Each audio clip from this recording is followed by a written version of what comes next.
Welcome ladies, Benjamin Selby-Hele here, your resident leadership and lifestyle coach. And today we've got another mindfulness installment. So today's mindfulness installment is all about your body language. Before we get into the bulk of it, I just want to take this opportunity to give you a little bit of information, an actual statistic. So it's said that of our communication, body language attributes to 55% of the message. So it's 55% of the message we absorb.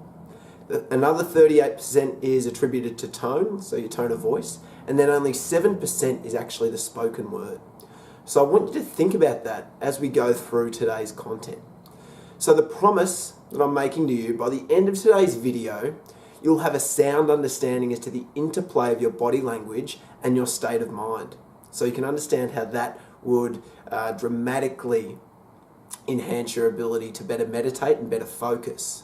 So by the end of today's lesson, you'll be able to adopt strong, confident and calming body language on call when you need it, and you'll understand the importance of it, and more importantly, generate that awareness. Now, if we don't apply these things, if we don't learn how to master our body language and what it actually means, well, you can run the risk of conveying the wrong message. As we spoke about that statistic beforehand, 55% of communication is attributed to body language. In saying that also, you'll continue to hold on to tension. If you can't learn to relax your body language, you'll hold on to tension and you'll find it difficult to relax. And I know for a lot of you, that's a common issue that tends to arise and come about. That ability to relax, de-stress and de-tense the body. So on the flip side of that, if we start to master and understand the importance of our body language, well, you become more confident. So it builds confidence. You become more calm, you become more relaxed, and more importantly, you're better understood by all those around you, and you can communicate a lot clearer. So you're being mindful, essentially, of the message that you're emitting. So at this point in time, I want you to think about why this is important for you. Why is it important for you to master your body language and have a better understanding of it and how it functions? How's it going to better you moving into the future and your future self?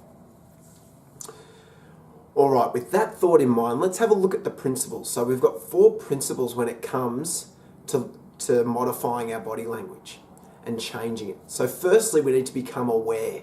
We need to become aware of how our body language actually is.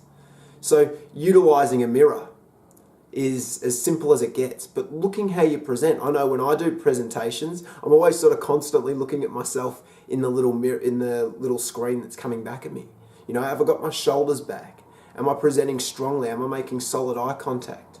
You'll notice a massive difference if I was looking down here and my body language was really poor and I was really nervous about how I was going about things. And, you know, I'm not projecting the same sort of image or the same sort of connection with you guys. But suddenly, you move into that powerful and confident position and everything opens up, including your voice, your projection, your eye contact and your connection. So how does your body language reflect on you? What's the interplay of that? Start to become aware. Secondly, it's important to understand, as I sort of touched on just before, but relaxation and confidence breeds itself. So if you're relaxed or you give off the aura of being relaxed and likewise confident, it will breed itself. You'll become more relaxed. You'll become more confident. If you know the key attributes within your body language as to how to be perceived as more relaxed or more confident, it'll breed itself within you, even if you're not perhaps feeling the most confident or relaxed in any given moment. But there's particular things we can do, like, you know, walking into a room with your shoulders back, head up and making strong eye contact. As far as relaxation goes, being aware of your breathing, holding the shoulders back and opening up those airways. All those things breed themselves, confidence and relaxation. Thirdly, as I mentioned just previously, breathe deep. We've already spoken a lot in this mindfulness component about the strength and the importance of your breathing. They say, there's an ancient proverb that says, the nose is for breathing, or the mouth is for eating and the nose is for breathing. So make sure you're utilizing that deep breathing practice and breathing in through the nose deeply and out through the mouth as you exhale. Really, really important, because when you breathe through the nose, it activates your parasympathetic nervous system, And that's what reduces that flight or flight response, which is essentially stress. So in order to de-stress, breathe more profoundly and more deeply by utilizing that deep breathing exercise whenever you're feeling anxiety or stress start to come on. Fourthly, to realize how your body language influences and impacts on people, start to become aware and start to read other people's body language. See what their body language is saying about them. What message are they conveying? And how are you interpreting that? And are you perhaps doing the same thing? If it's not ideal, then obviously that's something you need to eradicate. But you can model yourself on people that you aspire to be or look up to and that present an aura of confidence. Okay, so how do we apply it practically? We've got the principles, but how do we apply this practically?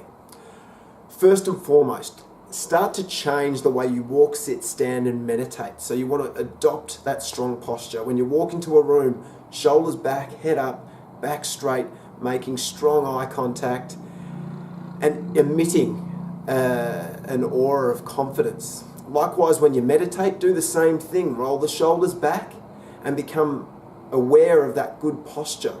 Start to adopt that posture that breeds confidence and relaxation. Secondly, make that strong eye contact and be deliberate in your movements. Nothing speaks more confidently than deliberate actions and deliberate movements. Likewise, making strong eye contact. Now, don't be staring at the people, when you're talking to them, but sufficient eye contact when you enter the room, when you meet someone for the first time, will set a great precedent.